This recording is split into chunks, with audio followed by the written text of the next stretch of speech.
Salut à tous, ravi de retrouver sur canalturf.com pour évoquer le programme de ce mardi 5 juillet. Réunion et quintet sur l'hippodrome de Clairefontaine. Le quintet, il s'agira du prix Léopold d'Orsetti, une épreuve qui marque traditionnellement le coup d'envoi du meeting estival d'obstacles de Clairefontaine. Mon préféré pour cette course sera le numéro 4 Silver Shop. Certes, il reste sur une chute à Paris, mais il faut le racheter car c'est un cheval qui a de la qualité. Il manque certes de référence dans les handicaps, mais sachez que son unique sortie sur cette piste a été couronnée de succès et je le pense ici capable de se mettre en évidence. Je lui poserai le numéro 7 News Duel et qui aborde cette course avec pas mal de fraîcheur. Le cheval a été mis de côté en début d'année, il est en phase ascendante. Sachez également qu'il compte une victoire et 2 places en 6 quintés courus, preuve de sa compétitivité à ce niveau.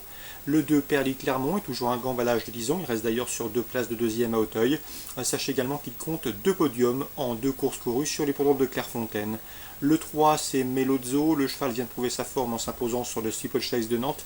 Certes il compte 2 échecs en autant de tentatives dans les quintés, mais je pense qu'ici, pour son retour dans les handicaps, il peut inverser la tendance. Le numéro 8 Kialco, qui avait bien fait pour ses débuts sur le steeple, signant 2 succès consécutifs à Dieppe et à Bordeaux. Ensuite il a chuté au gros Open Ditch dans le prix Luthor 3 alors qu'il possédait des ressources, mieux vaut donc le reprendre, ce numéro 8 Kialco. Le 5 dans cette épreuve serre majeure, un cheval qui est irréprochable, il n'a jamais terminé plus loin que 5e depuis ses débuts. Il affiche en outre 10 podiums, dont 4 victoires en 12 courses courues. Il débute dans les handicaps, il me semble pris un peu haut sur l'échelle. Cela dit, il sera imprudent de faire sans lui. Le 4 dans cette épreuve, le 14 pardon, c'est Liberalis. Liberalis contrarié par un terrain collant la dernière fois sur l'hippodrome de Dieppe dans un quintet. Sachez que Liberalis se plaît sur le steeple. Elle affiche en effet 4 podiums en 6 courses courues sur les gros obstacles. J'ai également retenu le numéro 11. C'est Mechadora Pelem qui fait preuve d'une belle régularité, jamais plus loin que 5e lors de ses 7 dernières courses courues. C'est vrai qu'elle va découvrir le steeple de Clairefontaine et tout simplement l'hippodrome de Clairefontaine, mais je la pense ici capable de tirer son épingle du jeu. 4, 7, 2, 3, 8, 5, 14 et 11. Toujours à Clairefontaine, dans la 3e, de bons bruits circulent sur le 305 Viola Saint-Goustan. C'est la sœur utérine du bon Saint-Goustan Blue. Elle est entraînée par Serge Fouché. Serge Fouché qui la juge compétitive d'entrée de jeu et à mon avis, c'est pas mal du tout pour ses débuts. D'autant qu'on s'est attaché pour l'occasion les services d'un certain James Rivley. 305 Viola Saint-Goustan, début intéressant, attendu.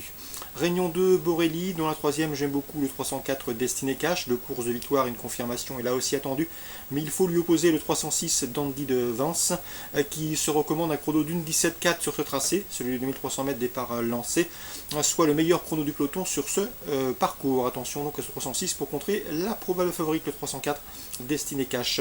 Dans la 8e, le temps fort de cette réunion marseillaise, j'aime beaucoup le 806 Anzi Deliard qui collectionne les bons résultats, un cheval de qualité sur lequel on peut compter. Il répète ses valeurs et devrait une nouvelle fois terminer sur le podium. L'opposition principale, sans doute le 807, une sérénade qui retrouve le parcours de son dernier succès, celui obtenu courant mai. Le 806 et le 807, 806 Anzilard et 807 qui se déplacent du centre-est avec des prétentions. Réunion 3, Lattès. Dans la 4e, je vous conseille en priorité le 403 Cap Shop, irréprochable depuis ses débuts, 4 courses de victoire, 2 places de deuxième. Rien ne s'oppose à une confirmation pour ce 403 catch-up. Concernant toujours à la test, dans la 6e, j'aime beaucoup le 603 Rawa qui avait bien gagné à Bordeaux le 23 mai. Ce jour-là, elle devançait notamment le 602 Alfada qui a depuis à Toulouse devancé 2 de ses rivales du jour. Bref, les lignes plaident dans la faveur de 603 Rawa et du 602 Alfada. Dans la 7e, Olivier Trigodet, l'homme de confiance de l'écurie Bernard, m'a indiqué que tout était ok pour le 701 Sir Banias, un cheval sur lequel on peut compter, qui collectionne les bons résultats à ce niveau. Il reste d'ailleurs sur 3 podiums en autant de courses courues depuis le début de l'exercice 2016.